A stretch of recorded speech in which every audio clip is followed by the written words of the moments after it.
मसाला भिंडी बनानी है तो मैंने भिंडी को पहले अच्छी तरह धोया, धो के इसको अच्छी तरह हवा में रख दिया। खुश्क हो गई, बिल्कुल खुश्क हो गई, तो इनको ज़रा बड़े टुकड़ों में काटा है। मसाला भिंडी में टुकड़े ज़रा बड़े रखे जाते हैं ताकि ये घुले ना। हरी और साफ़ सुथरी भिंडी ली है, ताज़ी भिंडी। इसके बाद जब ये कट गई तो इसको मैंने को ऑयल में दरमियानी आंच पे इसको तलना है और चमचा चलाना है ताकि ये नीचे से लगे ना।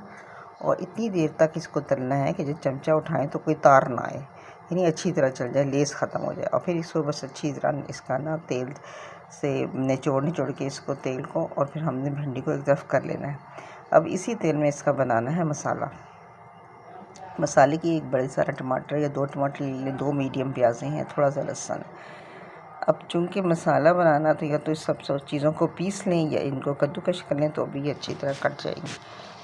पहले मैंने प्याज को कद्दूकश किया है और उसके बाद टमाटर को किया है। तो पहले प्याज को फ्राई करना है, थोड़ा सा रंग बदल जाए, कच्ची पक्की हो जाएगी तो फिर हम इसमें डालेंगे टमाटर। अब टमाटर के साथ 1 चमचा हल्दी, 1 चमचा भर के धनिया, आधी चमची 1 चमचा नमक और और वो है मिर्चें, नमक मिर्ची हस्बे ज़ायक़ा। और हल्दी जो है ना, मैंने वो आधी चमची ली है, 1 चमची नहीं है, और 1 चमची नमक मिर्ची नहीं है। अब ये लहसुन है ना, ये मेरे पास छोटा सा कद्दूकश था, अभी इससे वजह जल्दी से हो जाता है काम।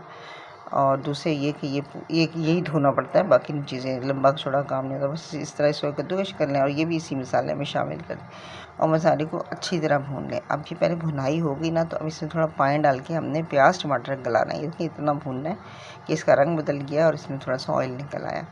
अब इसमें थोड़ा पानी डाल के ना इसको गलने रखना है। खाली भुनाई से काम नहीं होता, टमाटर प्याज गलने भी चाहिए। तो ये फिर हमने पानी डाल के इसको गलने रख देना, और गल जाएगा तो फिर जब मसाला खुश्क हो जाएगा फिर इसमें भिंडी डाल के भुनेगी।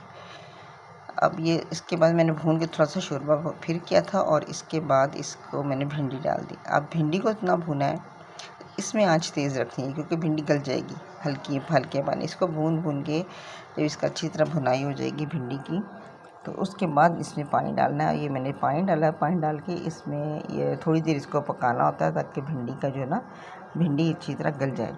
अब ये देखिए भुना हुआ मसाला बन गया है और उसका ऑयल निकल आया और ये भिंडी मसाला तैयार हो जाती है। मज़ेदार भिंडी मसाला तैयार।